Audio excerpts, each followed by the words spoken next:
Joe Reichel is in the studio from Damage Control Services. Joe is here to answer your questions about damage that you might have experienced in your home, whether it's minor or major. Joe can direct you into finding a way to figure out how to fix that. It might require you calling a professional like Damage Control Services, or maybe you can do it yourself, and Joe can give you some information on how to get that all done. The number is 622-9622 if you'd like to call the show during the next 25 minutes. How you doing, Joe? Doing really good. So we're back to the normal weekend, the normal week again. Is it a normal week? Yeah, so far. Okay. So far, I mean, there's no... I'm looking for extraordinary. No special songs or no special decorations. It's just a nice, normal week. You're not going to play me any songs? No hammers? If I had a hammer songs this week? Oh, yeah, that was funny, wasn't it? That was funny. That was funny. That was funny. So, yeah, it's kind of a normal week. We haven't had any disasters this week, so that's good. But the rain we had was like the tail end of the disastrous weather they had in the rest of the country. We've had some very chilly weather right now. Yeah, but that's okay. I mean, that's January. Well, in this time of the year, you've got a lot of leaves that are falling as the new vegetation is going to be coming on. So one thing that we always encourage homeowners to make sure is that, as we're going into the springtime, we're going to be having a lot more rain. So you'll want to make sure that your gutters are clean and not building up vegetation in there. It's an easy thing to prevent damage, isn't it? Yes, because once those gutters fill up with vegetation, leaves and whatnot, and that clogs the downspouts, and that rainwater can go right back into the house underneath the shingles and cause rotten wood and some water damage. Have you ever come across damage that was caused by growth, like vegetation that actually grew from we've had several jobs where not only does it rot out the wood on the fascia behind it and the plywood where you have to replace that underneath the shingles, but a lot of times that gets so heavy in there because it, as it decays, those leaves decay, it creates a mulch, and that's just like soil, right. And then that soil, once it gets wet, becomes extremely heavy, and will pull the gutters down. So they can cause significant damage there too. So I can imagine if there's a plant growing in the gutter and its roots and maybe even its stems could go into the attic and typically they won't do that much because there shouldn't be any water in there. Your roots will stay in the gutter, but once that continues to pile up, it can cause some problems. So with vegetation growing in them. Preventive measures. Yeah. Even once a lot of times in the valleys of a roof, the leaves will pile up there, and water can back up underneath your shingles and cause all kinds of problems there. So some of the jobs we've got. Is it time for break already? I can't read that. No, not. You're like 7 minutes away. I'm having a hard time seeing that clock. The clock isn't working right. Oh, there we go. That one. Okay. That was a little better. But, a lot of times, or one of the jobs we've got going right now is an addition on a home. So we've got the area cleared and the forms poured and the fill has been put in and working on compacting it to get ready for the soil treatments and doing the soil treatment and pouring the concrete for the slab. How would you check to see if there was damage that you suspected but weren't sure about? For example, a leaking bathtub. How do you look under the bathtub? I just got a call for a job like that yesterday, actually, up in Gainesville. They, over the vacation, had some water damage. Water showed up in a room on the back side of a bathroom. I haven't had a chance to look at yet, but from what she's explaining, the floor is starting to buckle. Oh, that's not good. Like a laminate flooring is buckling behind the bathroom, and when they step on it, it squishes, but they can't see any visible water damage. So one of two things. It could be the plumbing under the tub or in the walls has created a leak, or it's a slab leak. And those you really don't know until you do a pressure test. Have a pressure test done, and you can find that out. But a lot of times that plumbing It could be the tub, plumbing going to the tub, and that's just a matter of trial and error or figuring out, checking it all, and making sure, finding where that leak is coming from, because the first thing is to stop the leak. Get that fixed. This is maybe out of left field question, but is the plumbing... I'm used to those. Yeah. Is the plumbing different in earthquake-prone areas? Is it more flexible? That's a great question. I don't know. Because I was hearing about these earthquakes in places in the country where they don't normally have them, and they're blaming it on fracking. I'm not going to get into the political thing there. But, I mean, if the earth is shaking and you're not, and everything is rigid, you would think that those pipes would just bust open. Yeah, I'm sure there's things that are done. That's something I've never really thought about or checked into. But, just like how we have different building styles and codes that we have to go through here, as far as the wind, like a lot of times our trusses are engineered for wind shear, so they've got to withstand 110 mile an hour winds, just like the hurricane tie downs and things like that. That we have to hold the trusses down with, or support that support the walls and whatnot around the windows. So that's what we've got to do here. Up north, they've got the snow load. Where there's a lot of snow. So the trusses are engineered not so much for wind, but more for load bearing. So it's a steeper roof? Well, sometimes, but even on shallow pitch roofs, they've got to be engineered to hold more weight. Oh, I see. For that snow load. So just like out west, where you have the tornadoes, or you have further out west where you have a lot more not hurricanes, I'm saying tornadoes? No, what were we just talking about? Earthquakes. Earthquakes, yeah. Where you have the earthquakes, the building requirements are different there too. Yeah. Interesting story. I don't know if I've ever shared this with you. When Brad Nimmo was with the Habitat for Humanity, he told us this story.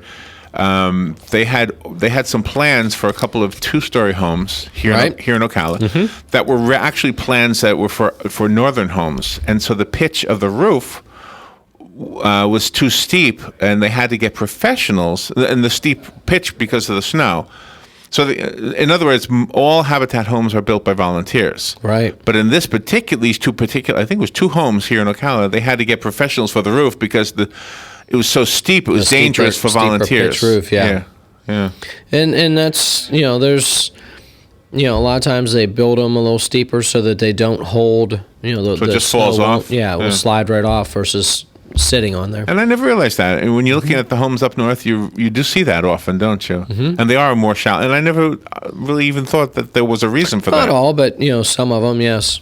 So a lot of the homes, depends where they're at too, and it depends on the different style of house. Because a lot of times the steeper pitched house, typically on a 2-story, because you can go taller, and you're not going as far. The footprint's not as big. Yeah. With the bigger footprint on a home, you'll have a shallower pitch roof typically. Oh, okay.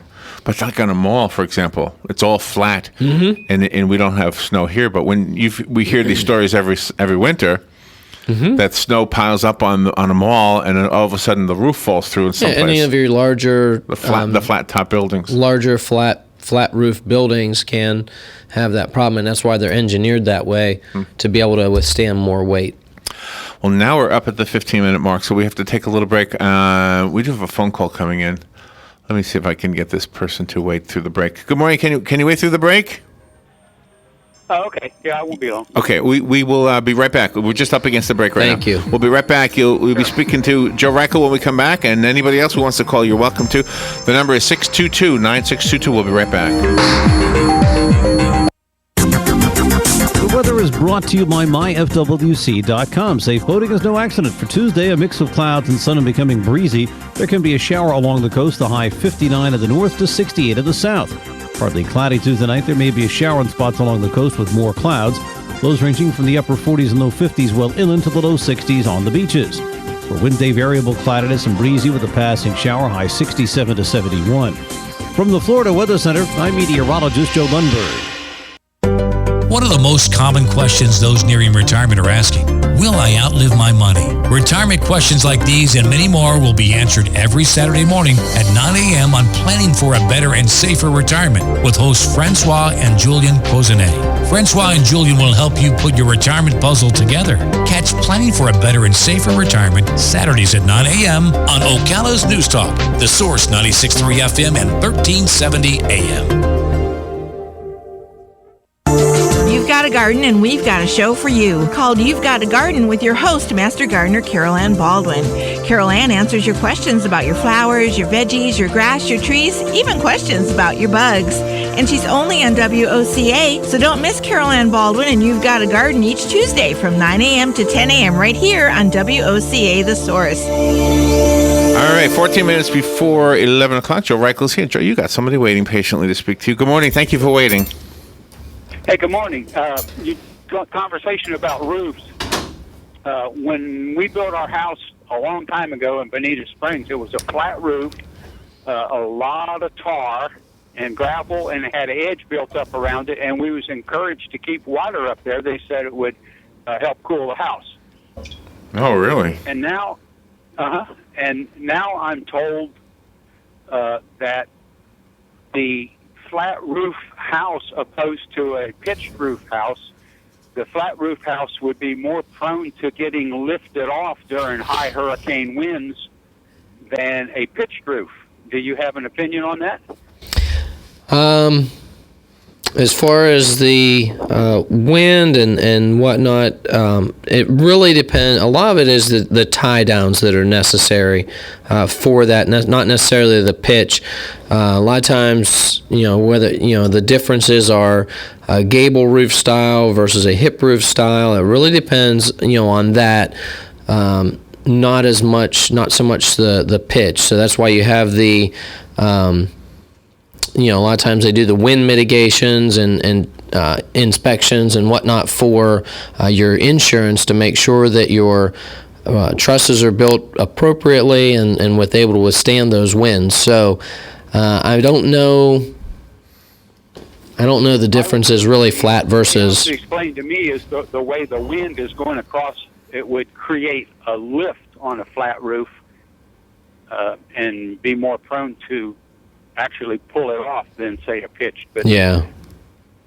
Well, that's why a lot of times it really, the overhang, that you have on a house where your soffit and fascia is, a lot of times that wind gets under there and will get up in the roof and be able to lift it. So that's what a lot of times whenever you have strong winds, you'll see soffit, the aluminum or vinyl soffit and fascia that'll be ripped off, or the soffit typically will be ripped off because that wind gets in there and gets up in the trusses. Okay. Appreciate your answer. Yeah, appreciate you calling. Thank you. So do we streamline our houses the way we streamline our cars just to deal with the wind? Well, that's, a lot of times depending on where you're building your home, you want to take these different things into consideration. And, one of those things that people do is a hip style roof versus a gable style roof. So you don't have that flat surface where wind can hit against it. And you have another phone call. Good morning. You're on the air with Joe. Yeah, good morning, Joe. Good morning. On the subject of roofs, what causes those ugly black streaks that form on a roof? Is that like a mold or just what exactly is that? Well, it really depends, but a lot of times when people have overhanging vegetation, you'll have a buildup from that, the debris coming off of trees, and a lot of times that, just different types of mildew will gather up there because we do live in Florida and there's a lot of different funguses that are out in the air. So, that's one thing that'll build up there. And a lot of the newer shingles have, the way they are made, they have a mildewcide in them so that those black streaks and whatnot won't form as readily on a roof. Yeah, the house I'm referring to is right next door to me, and it was built only about 5 or 6 years ago, so it's probably one of those roofs, but it's developing these terrible black streaks on a roof, and there's no trees or anything around it. It's on a bare lot. And is there any way to get rid of that? Well, they do have different types of, like a shingle wash that you can use. It will probably I'm guessing probably come back, but the different types of shingle washes that they have are supposed to get rid of that, and they have chemicals in them to keep that from happening. So without seeing it, I really don't know, but it'd probably be something you'd be able to check with the homeowner could check with the manufacturer of those shingles. If they were able to find out from the builder what kind they were, what got used, they'd be able to probably figure out a solution for that. Do you know of any kind of a service that would come over and, let's say, spray it off or whatever? Well, different types of cleaning companies, exterior cleaning companies, maybe that do pressure washing and whatnot, but making sure that they're not doing it with like a power wash where it would take those the grit off of the shingle. It'd have to be done with what's considered a soft wash. So that would be what I'd recommend, but I don't.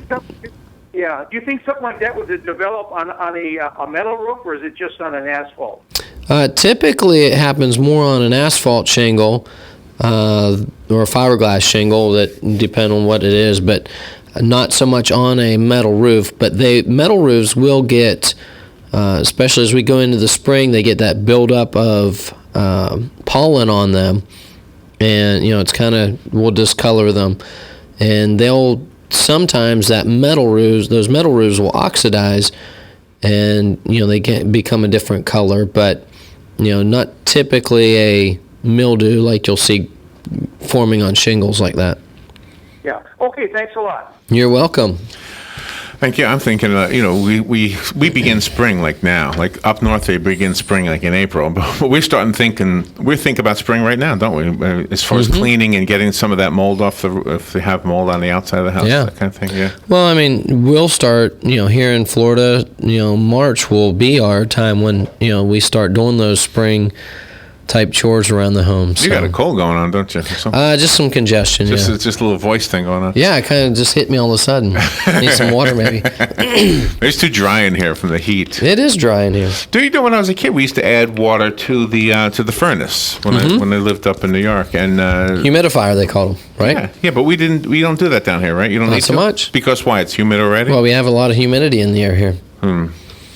Yeah, another one of our jobs that we're working on right now is a tongue and groove beadboard ceiling. Just installed it yesterday. I need to post the pictures for that. We've been prepping it's a 1x3, considered a 1x3 board, tongue and groove board with a groove down the middle, and it's called a beadboard. And putting it on an exterior porch. And that will do what? Well, this is an open rafter porch. So you're looking at the rafters are all open and exposed, and they wanted to cover that up. So it'll create a really nice, a really beautiful exterior porch area with a very pretty ceiling. Nice. So you can sit outside? Well, I mean, it pretties up the house. Okay. So instead of looking up and seeing the exposed roof, for the underside of the exposed roof, you'd be able to, it'd be like a ceiling in there. I see what you're saying, yeah. Yep, it's going to be really cool. It's one of the nice things about living here is you can have a porch. I mean, a really usable porch. Yeah. Most of the time. Sometimes in the summer it gets a little warm in there and I'm not able to use it as much. That's why we have rocking chairs.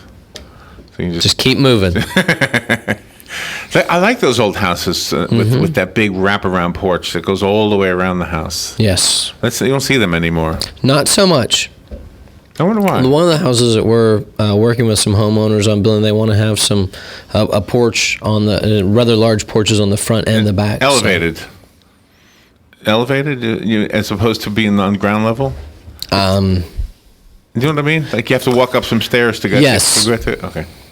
And that style of house is built. You're talking about more like a cracker style house where it has or Florida Southern style homes where the wraparound porches, and those would be built on piers, and that's built so that you have airflow underneath the house to keep a lot of times to keep it cooler. Oh, that was the idea, to keep it cool. Oh, I thought it was to keep out of the water. No.